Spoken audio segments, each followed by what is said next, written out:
Hey, it's Pete Mundo. Before the podcast starts, could you do us a favor at KCMO? We don't ask you for much outside of supporting our sponsors and advertisers. Could you leave us a 5-star rating and review? Apple, Spotify, wherever you get your podcasts. Helps us a lot. We so appreciate you doing that. What an absolute mess shaping up for next week down in Missouri State Capitol. Good morning, 6:05. Happy Friday. We have made it to the end of the week on KCMO, and we have got so much to get to, including Missouri Governor Mike Kehoe at 8:05 this morning. We are 2 hours away from that conversation happening, with Missouri getting set for a special session starting on Monday that will be highlighted by potential state funding for the Kansas City Chiefs and the Kansas City Royals. And to give you some background here on what's coming up on Monday, it's all a mess. Yesterday at about 5 o'clock, the Missouri Senate Republicans put up a statement that read as follows. Today, Senate Democrats tried to spark a constitutional crisis by hijacking a routine technical session in a blatant attempt to obstruct the legislative process. Missouri Senate Republicans will return tomorrow, meaning today, to do our constitutional duty and send these bills to the governor. So what is this about? I saw this post yesterday on social media. I'm like, someone explained this to me like I'm 5 years old, because I didn't know what that meant. Basically, what happened here yesterday, and the reason I'm telling you about this is not to get into the weeds of Missouri politics, but because it sets the stage for a very ugly special session starting on Monday, when Republicans and Democrats are supposed to work together to figure out some kind of state funding for a Chiefs Stadium and a Royal Stadium. So yesterday what happened here, and this came to me from somebody kind of in the know in Missouri politics. Yesterday, they did a quorum call during a technical session. There is a requirement in the Constitution that all bills passed by the General Assembly in regular session be signed by the pro tem and the speaker, while each chamber is, quote, in session, end quote, before they are delivered to the governor. Because many bills pass in the final hours of session, each chamber does a technical session where the pro tem and the speaker are the only people in the chamber, and they sign the bills.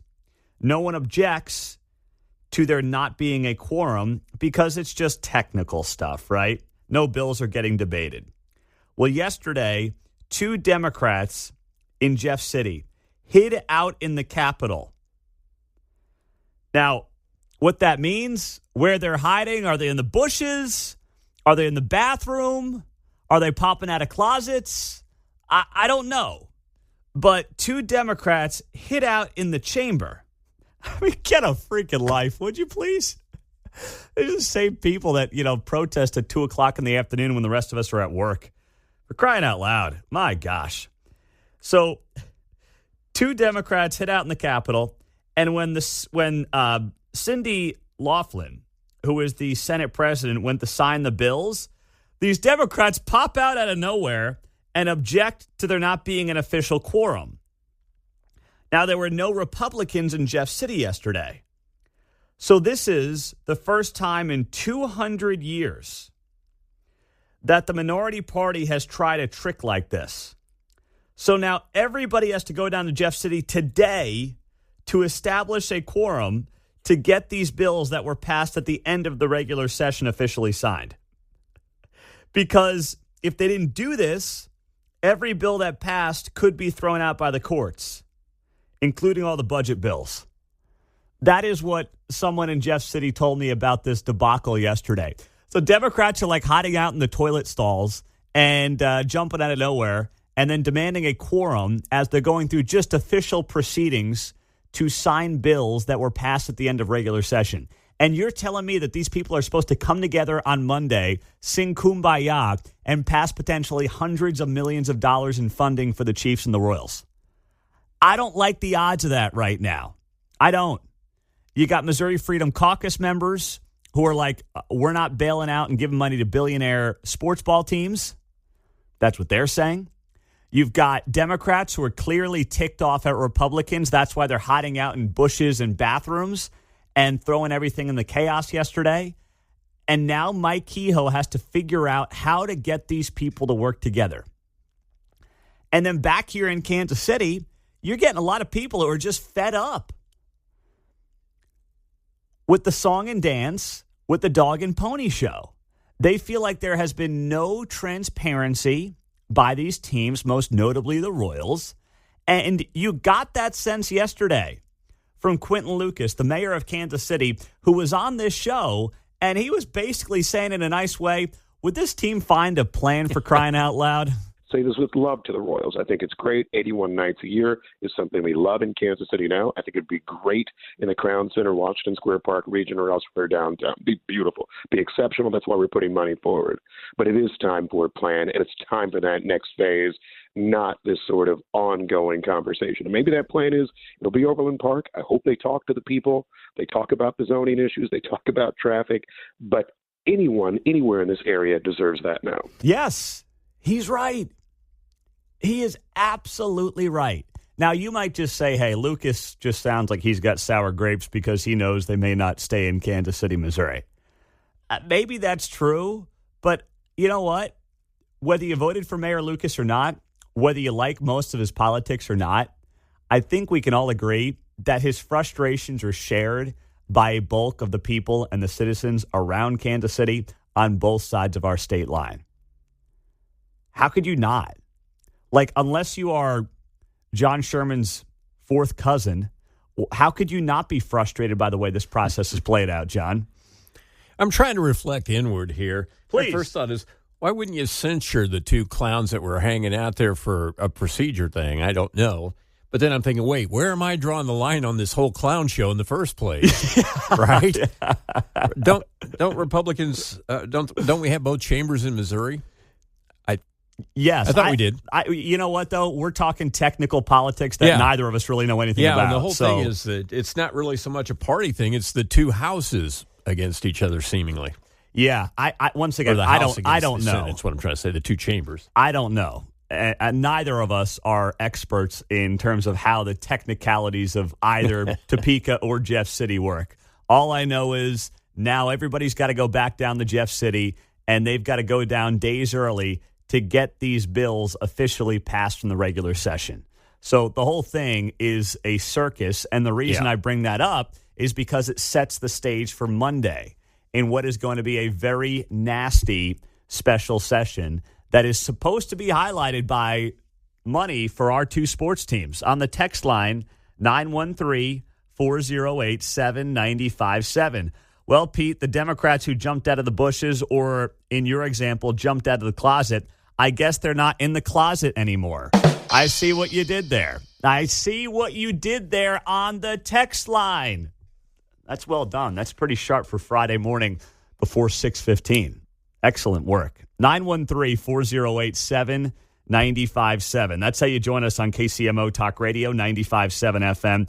And we're streaming all morning long, of course, on the KCMO Talk Radio app. And Mike Kehoe, to his credit, he's coming back this morning at 8 o'clock. We are going to ask him about all this ahead of Monday morning on KCMO. Had a really good night last night with Dayton Moore and his See You in the Major Leagues Foundation. They had a big fundraiser over there at Topgolf, and a lot of good people out there raising money for a great charity and a great cause with the former Royals team president and general manager as well. So, and I tried to get a hold of him and get something out of him about maybe running for governor in Kansas, but he was not budging. Coming up, what does St. Louis make of all this? Is St. Louis on board? Are they not on board? And what does that mean moving forward in this entire conversation? That's coming up on KCMO Talk Radio. St. Louis Business Journal writing a piece here yesterday. Tornado aid is a slap in the face, Democrats say, as Kansas City Stadium opposition builds. Governor Mike Kehoe's stadium funding plan for the Chiefs and the Royals is facing growing resistance from across the ideological spectrum as lawmakers prepare to return to the Missouri Capitol on Monday. And this article goes on the note that you've got folks on the right and you've got folks on the left for different reasons who are not looking to play ball, no pun intended, with Governor Kehoe in getting this funding done for the Kansas City Chiefs and the Kansas City Royals.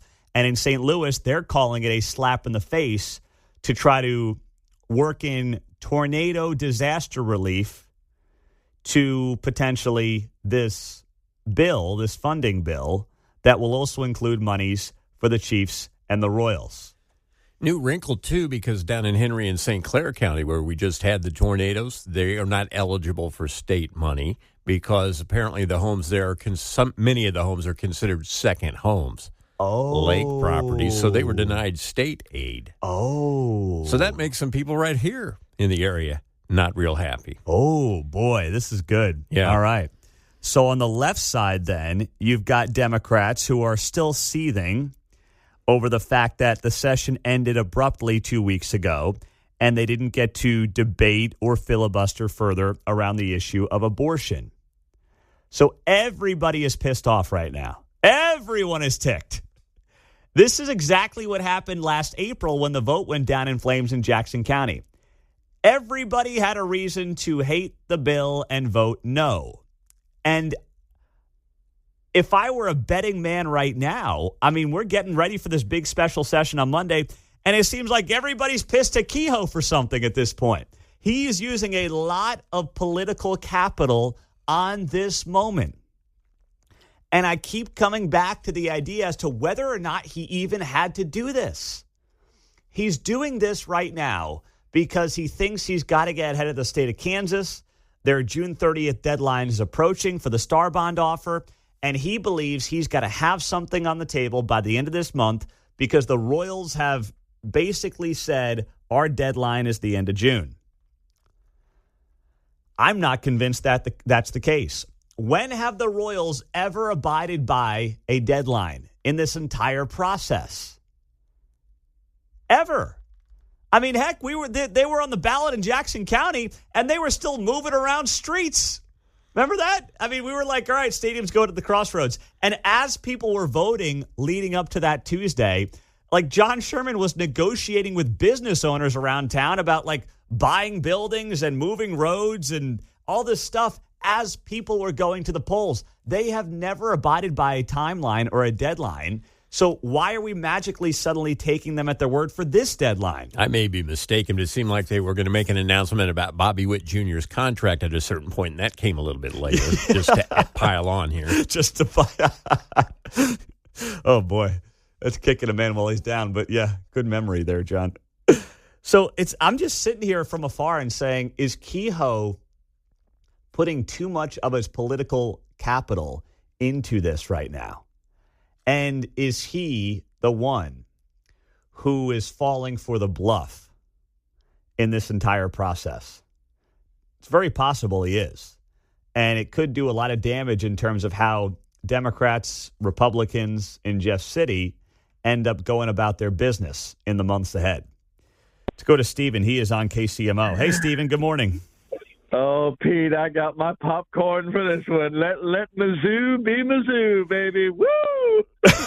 let it roll. Let it all hang out, man. This is why Parsons wanted nothing to do. This is exactly why Parsons punted this thing. The thing that the St. Louis people won't say is that why would you help someone who is if Patrick Tuohy is correct, is that if the revenue is neutral, then let Kansas have both of them. Why would you help destroy your own team? Why would you help destroy the Cardinals by giving all this money to the Royals? And why would you screw over the Battlehawks who are getting $40,000 in downtown St. Louis and help the Chiefs? So it makes no. I mean, the Democrats are kind of right on this one. I mean, why would they help Kansas City? Why should they? It doesn't do them any good. So It doesn't. But hey, can that be the last time we ever put the Chiefs and the Battlehawks in the same sentence, please? I mean, come on. I'll give you that one. I'll give you that one. But listen, if all these budget hawks are so against the stadium, the Star Bonds and everything else, then let's have a test. Let's have Kansas operate both of these things, and they'll probably They'll probably turn a profit because it's a special case. Normally I'm not crazy about this stuff, but the Chiefs are unbeatable. I mean, with Mahomes in there, we're going to make a ton of money off this. And it looks like the Royals are on the upswing. But I don't think St. Louis, I call them the St. Louis legislature, I don't think they have any duty to do this. And I think if Patrick Tuohy says that, he's right. You know, they don't have any duty to bail out these guys, bail out these billionaires. Yeah, I see what you're saying. Here's two parts of this, Stephen. The first part is, and I'm not, once again, I'm people think I am like in the super weeds of what's happening in Jeff City and Topeka, and I'm really not. I mean, I know enough to share with you what matters, but all the technical mumbo jumbo, I ask people about that stuff when I need to. There's a belief that in Missouri, they could end up trying to basically create their own big, beautiful bill that would include disaster relief for tornado victims in St. Louis. That could include $500 million in infrastructure funding that did not make it through the session last month in Jeff City. That would be funding for crime labs, libraries, cancer research in Columbia. And that would also be Chiefs and Royals monies. So that would have a major impact on St. Louis, Columbia, and Kansas City. That's where all the Democrats are in the state legislature. Would they, to spite Republicans, vote against things that could be and would be in the best interest of their own citizens and their own constituents? Tornado relief, funding for infrastructure. A big part of that is this cancer research deal in Mizzou. And then also stadiums in Kansas City. Would all the Democrats, just because they're pissed off at Republicans, all band together and vote against that when their constituents are most likely to see the benefits of that? That is something that they're going to have to make a political calculation on. And Kehoe knows that, hey, they've got a lot in this deal to like, potentially, if they build it up as one big, beautiful bill. As for Kansas and what you just mentioned there, I still don't see how the monies work. The Star Bond's up to 70%. The part of the Star Bond process that I think we're missing out on is that the Chiefs and the Royals have to then hand over a Star Bond district to the state to say this is what the Star Bond district, the boundaries of the district needs to be to generate the revenues to pay off the bonds. And the state has to approve that. And, you know, let's be honest. If the state gets a Star Bond offer from the teams and they say, hey, if we're going to build a new Chiefs Stadium out at the Legends, the Star Bond district has to include like all of Wyandotte straight out to Douglas. We're going to Lawrence, baby, because that's the amount of revenue they need to generate to pay off the bonds. The state's not going to go along with that. Ty Masterson and these Republicans are not going to go along with that, I promise you. So that's why I don't think they have a lot of information from the teams, because the teams are looking at the math and saying, I just don't know if we can generate the revenue within a reasonable Star Bond district to draw to pay off those bonds. And that's one angle in this I think is largely being lost. Coming up after the news, it is the 5-year anniversary of something that local media is covering next. We got about 15 tickets left to the Guy Benson events coming up in less than 2 weeks now. At Boulevard Brewing, we'll be downtown with him, meet and greet with Guy, show, dinner, drinks, the whole thing. But you got to buy your tickets now at KCMOTalkRadio.com because we've got sales manager came by yesterday and said we're under 20 to a sellout. So if you want to join us, we'd love to see you out there. And it'll be a great night, Thursday, June 12th. Buy your tickets now at KCMOTalkRadio.com. Guy Benson, he's fired up. I sent him a text yesterday. I said, we got your Yankees-Royals tickets. And he was all, oh, man. Woo! He was lit, man. He can't wait to see the K. I'm like, yeah, would you believe the owners want to knock it down because it's got concrete cancer? Yeah, I mean, he's just stunned by the whole thing. He couldn't believe it. So I told him to bring his own helmet, too, just in case that concrete cancer starts falling on his head in the middle of the game. So he'll be all prepared for that. But anyway, this week was the 5-year anniversary of the death of George Floyd. And I know we probably didn't do a good job honoring that, having a few moments of silence and discussing that moment in time here in Kansas City. But, of course, our local media did a fine job of that. I say that very much tongue-in-cheek. Because I look back on that moment, and I think about how absurd it was for not just Kansas City, but also the country at large, right? We were in the middle of a pandemic. But remember, Fauci and a lot of the others told us that if you are protesting in the name of racial justice, COVID was not going to spread. Kids could not be in the classroom. We destroyed a generation of children, potentially, who could not be in the classroom, especially those who were most vulnerable in many urban centers and inner city neighborhoods in the name of COVID and social distancing. But amazingly, George Floyd dies, and suddenly social distancing didn't matter. Like, don't forget, we spent weeks with people standing on top of each other protesting, but when the Royals came back to play baseball that summer, nobody was in the stadium. And when the Chiefs came back to play football that fall, they were at, 20-25% capacity? But for that moment in time, late May, early June, 5 years ago, this week, you had people hugging and marching and holding hands because of George Floyd. It was one of the most hypocritical things, hopefully, we'll ever see in modern American history. So you've seen different TV packages roll out this week. Maybe you haven't, in which case, good for you. But I want to play one of them because it stood out above the rest, and it was courtesy of KCTV5. Now, I'm not playing this to rag on KCTV5. I'm playing this to highlight some of the things that were said in the package, not by Channel 5, but by some of their guests. So let's roll this here. Protesters on the ground describe it as a day they'll never forget. People shielding their eyes from tear gas, water bottles being thrown in the air, and crowds of people getting trampled. When you witness something of that nature happening to an individual, which our country has a history of, you look for those breaking points. Now that is Bishop Eric Morrison. He served as the pastor of Kingdom Word Ministries. So right out of the gates there, I mean, that's a very controversial statement to make. There's nothing unifying about that at all. This is not somebody who wants to say, hey, the George Floyd situation unfolded, and it was a moment for, let's say, a lot of people to learn. I'm not saying it was, but I'm suggesting that in that moment, you would look back 5 years later and say, hey, this happened, and hopefully we got this out of it. Instead, it's just fanning the flames. That's all he was doing there, just fanning more flames. Cries for racial justice in wake of George Floyd's death reached a tipping point in Kansas City. And now, 5 years later, the question remains, has the city truly made progress? As a 62-year-old black man, it's the repetitiveness of seeing it. If I've seen it once, it's almost like I've seen this again.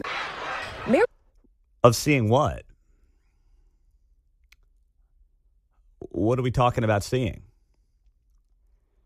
I mean, if you choose to rewatch the George Floyd 10-minute video, that's kind of on you.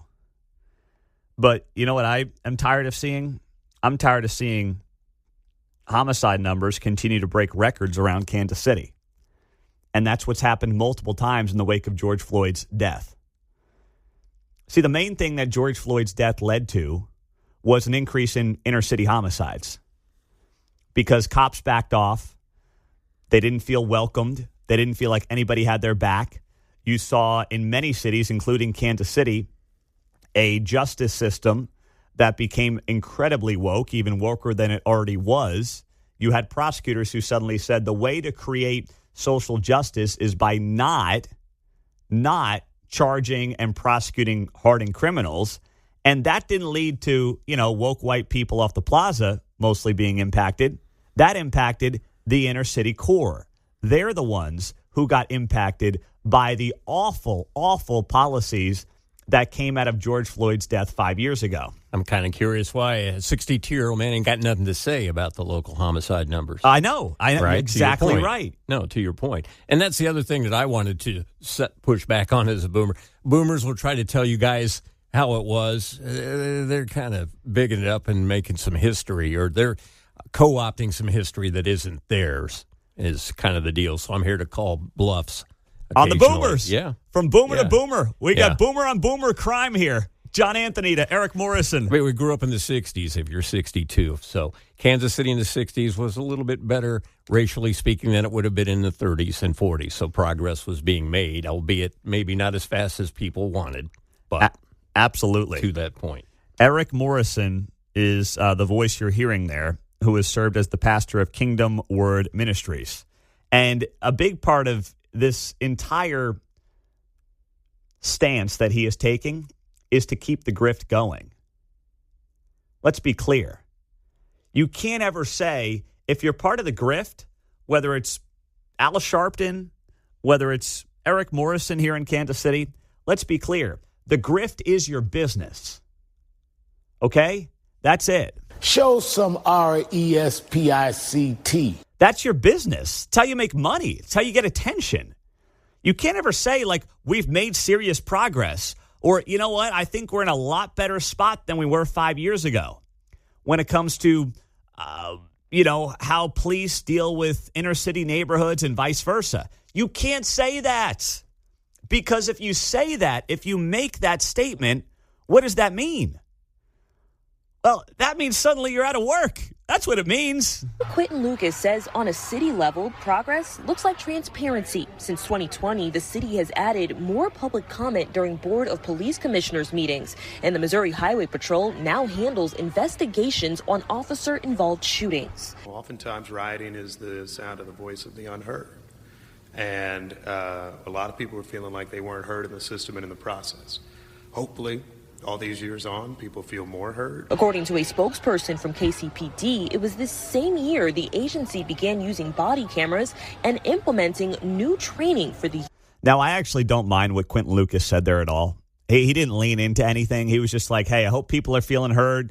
We've been trying to be more transparent. We've got more time to speak at Board of Police Commissioners meetings. We've got body cameras now. Like, I have no issue with what the mayor said there. He didn't lead into and, dive headfirst into the woke narrative. He didn't do that like the pastor did there. Use of force. Community activist Pat Clark says he tried to de-escalate tensions during the protests and has since spoken with police about what reform could look like. I say it's changing. In what direction, I can't tell you. Advocates say now is the time to stand under a united front, calling on lawmakers for change. Say things have to change in that way, because if not, behind the blue wall is freedom. What the hell does that mean? Things have to change in that way, because if not, behind the blue wall is freedom. I mean, is that a Kamala Harris quote right there? I'm going to read that one more time from Eric Morrison. Things have to change in that way, because if not, behind the blue wall is freedom. Even Kamala's like, what's going on? He's a troubled guy. What are we doing here? What is that all about? How am I supposed to interpret that? It's just beyond bizarre. 913-408-7957. So as we're sitting here, 5 years after the death of George Floyd, the only thing, I'm all about body cameras and transparency from cops. I think that's critically important. And frankly, I think cops want that too. If I were a cop today, I wouldn't go to a place that didn't have a body camera, because the body camera protects me. If I'm a good person doing my job the right way, the body camera protects me. So that is something good that's come out of this over the last few years. But there was a lot of bad, including record levels of homicides in largely inner city, mostly black neighborhoods, including Kansas City, that saw record homicides in too many cases the last few years. That's sadly, really sadly, part of this legacy coming out of 5 years ago this week. Parkville, Victor, go ahead, my man. You're on KCMO. How you doing? Yeah, I'm all about why don't we take some federal funds and put body cameras on all of them? If we're going to be throwing money around, let's do that. I agree with you. But to John's point, I'm also a boomer, and, I saw race relations improving ever since I was a kid. And things were getting so much better. And as long as you, and of course things were getting better until Obama and the race baiters started going back into it again.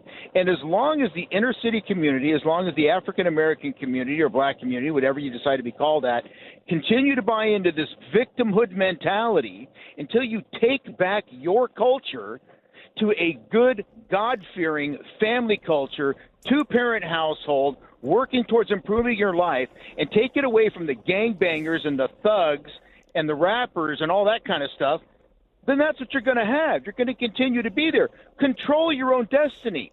You have people that you can lift up who have pulled themselves out of that and have become successful individuals. Why are you raising up George Floyd or any of these other people who are thugs and criminals? I don't think a lot of them are, to be honest. I think there are a portion of people that want attention that do it. A handful of pastors, a handful of people maybe running for office. Like, that's really it. I didn't see anything from Emmanuel Cleaver this week, from Quentin Lucas this week. So I don't want to get preachy about it. I don't like that whole, let's get on the high horse. But listen, we know that race relations, you look at the graphs, and this stuff has been tracked by Gallup over the years.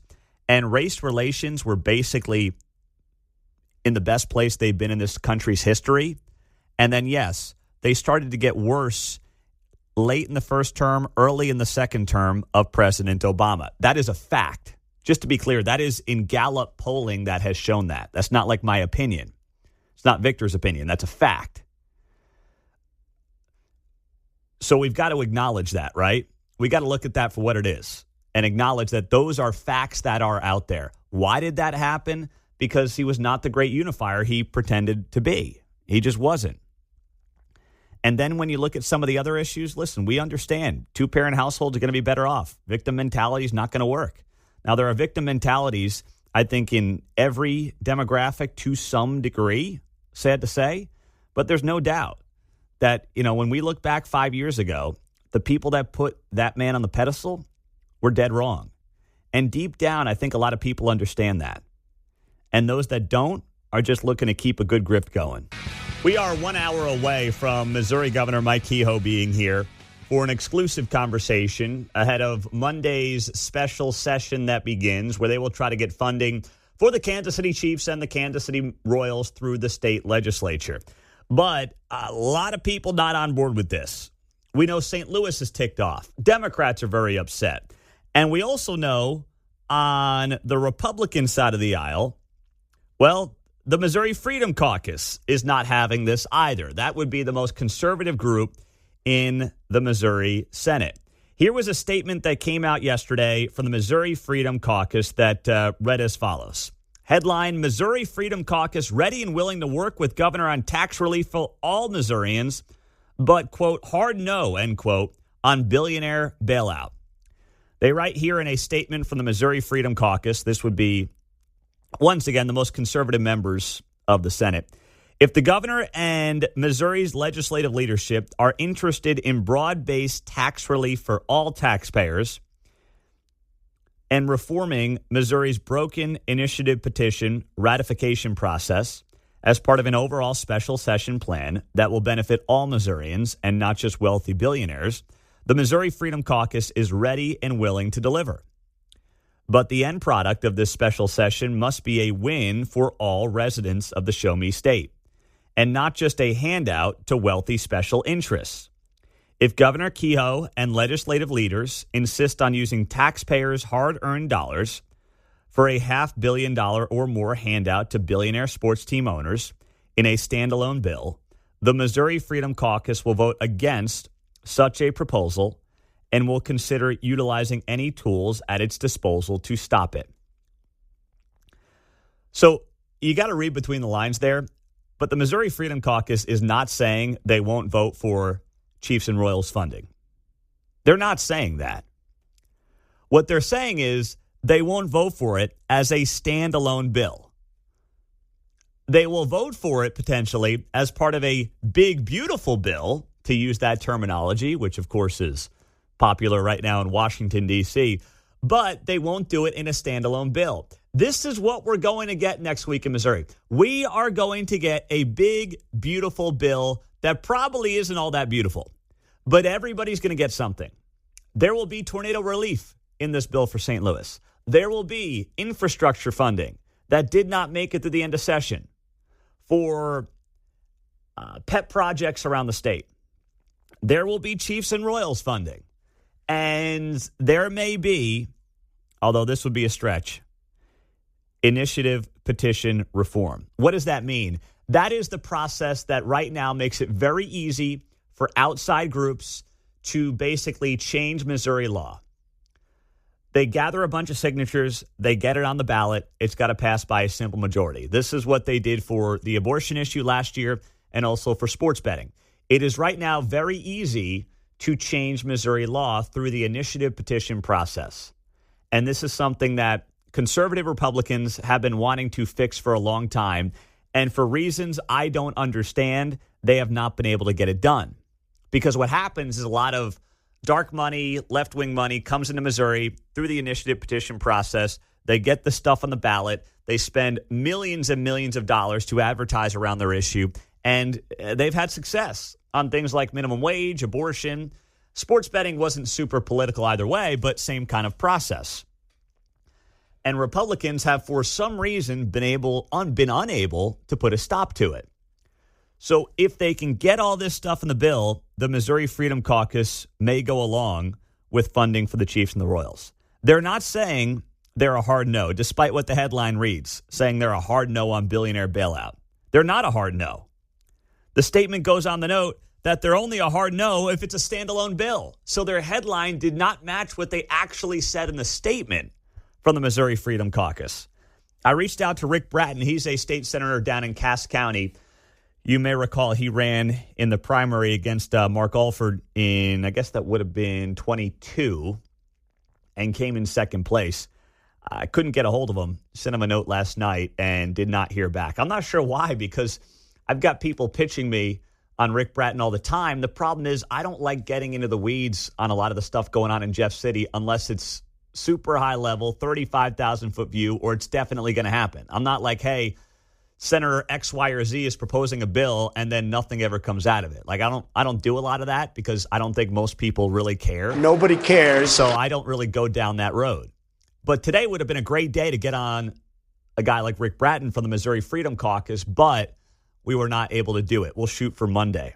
In the meantime, we do have the governor of Missouri, Mike Kehoe, coming up at 8 o'clock, which you don't want to miss here on KCMO. He has not talked to anybody since the news from 2 days ago that the Royals bought the debt on some of the land at the Hesperia campus here on the Kansas side. So I will ask him what he knew or knows about that, if he knew anything ahead of time, if that's maybe part of the reason that he called this special session. We don't know. But what we've got going on right now is clear frustration, I think, at the state level, all the way down to the local level here in Kansas City, with specifically the Royals. I was at the Dayton Moore fundraiser for his charity See You in the Major Leagues last night out at Topgolf. And somebody there who I was talking to had to leave early. They were going to visit with John Sherman. And I said, hey, you tell John, we'll get him on the show. He wants to dish it all out. We got a spot for him right here in the studio, Mark. I'm looking at 6 microphones. He could take all of them if he wants. That's right. Put them all in together, and we'll get him on there. We'll get him on the Facebook Live. Oh, yeah. We'll get him rolling, man. He'll have his nice suit on. It'll look really nice. YouTube, the whole deal. We'll hook him up. We'll get him in here. Brooks, Sherman, no relation. Get them all in the studio. I made my pitch. We can even put Sam Mellinger on a mic. Yeah, let's not get carried away. Let's not get carried away, Mark. Okay? But, yeah, I would have them all in. I never heard back on that, by the way, so I don't know if John liked the idea. But I know that Quentin Lucas is getting fed up. He was on the show yesterday. And, you know, what was interesting to me is he just laid it all out here. The Royals are right now about the money. It's the old, Tom Cruise, Jerry Maguire, show me the money. It's time for somebody to decide. And while I understand that there are some who would try to say they're going somewhere because of the failure of either Kansas City or Jackson County, or there's discomfort with this, or Missouri screwed the pooch, or anything under the sun, the real story is just very simply this. They're shopping around for the best economic deal. I get it. I understand it. We're all big kids, and that's what's happening. That's the entirety of the story. It's not who's the nicest. It's not who's the coolest. It's not who has the best demographic information lately. It is purely about money and purely about money per team. That is as straightforward as Quentin Lucas has been on this issue. And he sounded frustrated to me. He sounded like a guy who's been going through this for, the better part of two. What are we at? 2.5 years? When did the Royals start that listening tour? Remember that? It was like end of the season, into the holidays. I want to say that was going on 2.5 years ago now. They started their listening tour. And Quentin Lucas just called it out to his credit for what it is here. It's not about loyalty. It's not really about anything other than economic deals and economic packages. And as long as that's what's going on, I understand where he's coming from. It's very frustrating to sit there and say, hey, I'm trying to figure out what you guys want to do. It's not really clear what your plans are, but you got to give me something to work with here. Jay's in Gladstone. Go ahead, Jay. You're on KCMO. Good morning. I'm in Clay County, and I don't want any of my tax money going to either the Royals or the Chiefs. I could care less about either one. The Royals, as far as I'm concerned, they can go to Springfield. Let's get some more banana ball in here. They packed the stadium. Hey, you know what? I'll tell you what, those Savannah Bananas, man, that is a hell of a business model they got going on. Oh, yeah. Entertain the people, and people show up. Who knew? Yep. All right, so Jay, put Jay down for the Savannah Bananas over to having a professional baseball team. There you go. Now, here's what Kehoe's going to say. He's going to say, just like with the Star Bonds on the Kansas side, this is not going to be direct taxpayer money to the teams. What he's going to say is this is going to be tax revenues generated by the stadiums that will basically be used to pay off their bonds. But here's the question, and I'm going to ask him this the next hour. What if the monies from the sales tax revenues don't match the total dollars you're promising? Will the state pick up the tab? Because then the taxpayer can say, hold on a second here. This is basically, yes, direct payments to the sports franchises. And that won't be nearly as popular. Kansas can kind of do this whole, we're just doing Star Bonds, doesn't cost you anything. And technically, if the state doesn't back the bonds, it won't.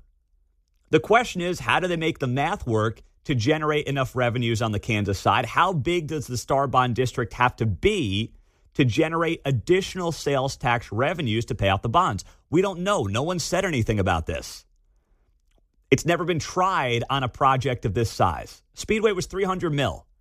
We're talking about a sports stadium that could be 10x that, $3 billion, $4 billion. So that's where there still are a ton of questions on the Kansas side.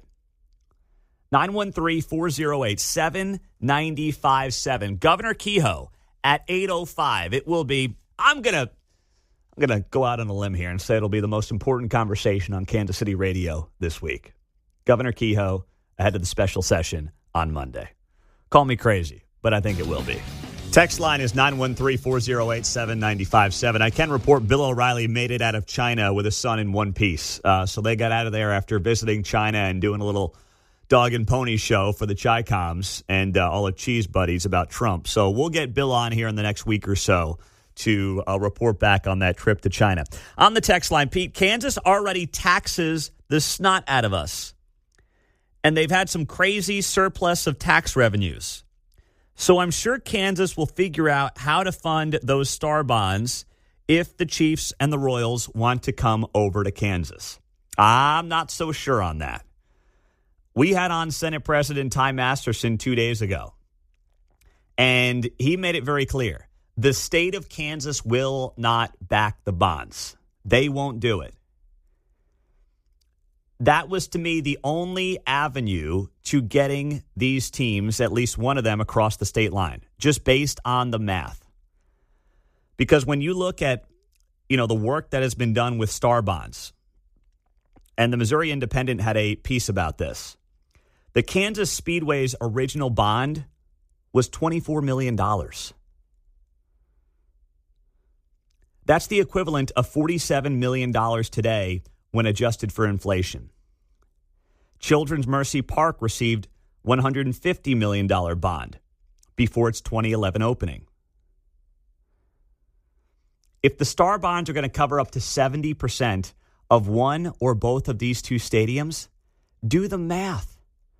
We're talking $2+ billion potentially for a Chiefs stadium. Talking at least $1 billion for a Royal stadium. Figure out how the math works. Unless you make a Star bond district that is basically inclusive of like some ridiculous geographical space, all of Wyandotte. You know what? We're gonna go out to Douglas County. We're gonna say that restaurants in Lawrence, Kansas, and any of their additional tax revenues, because somehow we'll justify Lawrence benefiting from having a stadium at the Speedway, will be used to pay off the bonds of a Chiefs stadium. It's ridiculous. And remember, what also has to happen here is the teams have to present a Star bond district to the state of Kansas. And then the state of Kansas has to approve it. And these Republicans, many of whom are not from the Kansas City area, like Ty Masterson is from Wichita. He wants to potentially run for governor. He is not going to be a popular figure in his own backyard of Wichita because people in Wichita, they don't give a rip, right? If there are Chiefs fans down there, a lot of them are Dallas Cowboys fans too. But if there are Chiefs fans down there, they're not going to be like, hey, yeah, sure, bring the teams up to Wyandotte. They don't care.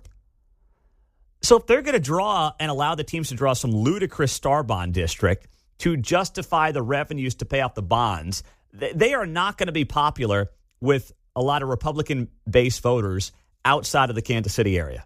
They're not. They know that. And that's why I think nothing's really come up when it comes to the Star bond deal.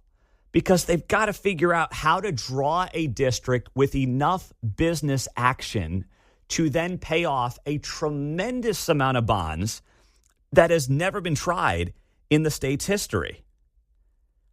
Once again, the Speedway bond was $24 million. Children's Mercy Park, $150 million. That is nothing compared to what we're talking about here when it comes to one or both of these two teams on the Kansas side of the state line. It is very difficult to see that math work. And that's why I think, in part, nobody has shown any data to suggest the math does work. The stay-at-home son has gone viral over the last couple of weeks or so. And it became highlighted by a guy who won $60,000 on Jeopardy over a couple of episodes. And he would introduce, or I guess he would get introduced, as a stay-at-home son. He is 27-year-old Jeopardy champion Brendan Liao. Liao is 27, has a master's degree in poli-sci, and just won $59,398 in 3 contests that aired last week. You guys Jeopardy fans or not so much? I used to be. When it was on, when I was living on the East Coast, it was right after, I'd typically eat dinner. But now here it's like 3:30, whatever it is. So I don't, and it's just a bad time for me. And I'm not going to DVR it. I got too much going on. Yeah, I haven't watched it for a while. Okay. What about you? Back in the day. You a Jeopardy guy, John? I've watched it, but it doesn't hold my attention. They jump around on the board, and they've been going through the host thing. And so, nope. Not a Jeopardy guy. Not All so right, much. so we are 0 for 3 on Jeopardy here on this show. I'm with you guys as well. But the conversation that's been written about here in the Wall Street Journal and other places is about the phrase stay-at-home son. Now, that was added to the Urban Dictionary back in 2007 as an insult to be hurled at an unmotivated, lazy man-child. But lately, members of Gen Z who have brought up phrases like quiet quitting and lazy girl jobs have embraced the phrase stay-at-home son. And this guy, this Jeopardy winner, is leaning into it. Now, here are some numbers for you. The unemployment rate is currently 4.2%. But right now, 8.2% of 20 to 24-year-olds are jobless. The unemployment rate for men in that age range is even worse. 9.6% of 20 to 24-year-old men are jobless. that is more than double, almost 2.5x what the unemployment rate overall is. I mean, if this is not a crisis, I don't know what is, because these are people who should be more employable. They're younger, they're cheaper, they're theoretically looking to hustle and learn, don't cost as much money to a company. This is where you would expect to have actually a lower unemployment rate because businesses are looking for these people. That's not the case right now. So this guy, Brendan Liao, was introduced by Ken Jennings as a recent graduate and stay-at-home son. First off, I would get that if you were 22. Dude's 27. You're a 27-year-old grown man with a master's degree. Isn't this such an indictment on advanced degrees? There you go. I mean, this is case in point where unless you're going to law school or med school where you're actually studying something to achieve an outcome in the end, becoming a lawyer or becoming a doctor, I mean, these master's degrees are overwhelmingly useless. You're 27, you got a master's degree in poli-sci, and you're sitting in your mom's basement. Now, listen, he's getting the last laugh. He won $60,000 on Jeopardy. Good for him. But how far are you going to drag that out? I mean, I guess if you're not paying rent in mom's basement, you can drag it out quite a while. But there's no end game to any of this. So this was being talked about last night. Tomi Lahren had this and brought this up on Fox News and had this to say. It's a major problem. And, you know, Speaker Johnson has been talking about those maybe deadbeat folks that are on Medicaid, and maybe some of those folks are the stay-at-home sons. We don't know. But I'll tell you this. Leave it to Gen Z to rebrand laziness and social awkwardness as something cutesy, like a stay-at-home son. They did much the same thing with quiet quitting, where you can go to work and do less. And if you call it quiet quitting, it's somehow better. But Laura, I got to tell you, this is also a big problem when it comes to, I think, declining birth rates, people not getting married and having children. You know, that's a big problem. They blame it on women. Well, look at what young women have to choose from. The pickings are slim. Yes, we might have a feminism problem in America, but it's the feminization of men. There are a lot of young women out there that want to get married. They want to have kids. They want to have stable families. But there are a lot of young men out there who want to live in mama's basement and order DoorDash. And therein lies a big part of the problem. That was great from Tomi Lahren. Now, I disagree with her on one thing. She's a millennial, I'm a millennial, and she's trashing Gen Z. Gen Z, there's actually a lot of evidence that Gen Z is more traditional, is embracing their faith more than millennials ever did. And that is actually a change that we are seeing with the Gen Zers. So I don't want to make it like, I'm the millennial, I'm going to beat up on the next generation just like every generation seems to do. But there is a faction, obviously, that's totally out to lunch. And embracing this stay-at-home son mentality is an absolute loser mentality. And yes, she's right, it's also a beta mentality. Now, this is not the problem. Like, there are a lot of issues right now when it comes to younger people delaying things like marriage, delaying things like home ownership, having kids, and there are major societal ramifications of that. One of the other big things that gets overlooked here, this is not the case for this Jeopardy guy. It's actually the opposite problem for him. But you have a lot more women than men who are going to college. So now you've got this perceived gap of more white-collar, air quotes, I'm using them here because, let's be honest, a lot of these degrees are worthless, white-collar women who will not date what they perceive to be blue-collar men, guys who may have gone to trade schools using their hands, even though those guys are probably making more money in their blue-collar gigs than the supposed white-collar people are. There is still a demographic and a sociological difference that is driving men and women apart. And that's why their politics are so different, too, especially on the younger end of the demographic. That's what we're living through and what we're seeing play out in real time right now. So the Wall Street Journal did a Q&A with this guy from Jeopardy, and they say, what do you hope other stay-at-home sons take away from your success on Jeopardy? I mean, oh, gosh, please. What do you hope stay-at-home sons take away from this? Hopefully they don't take away that I'm just going to start watching Jeopardy and then I can stay at home forever, too, and win $60,000 over a couple of shows. I hope that's not their takeaway. So here's what he said. He said, quote, it can get a little dark at times when you're just like, what am I doing?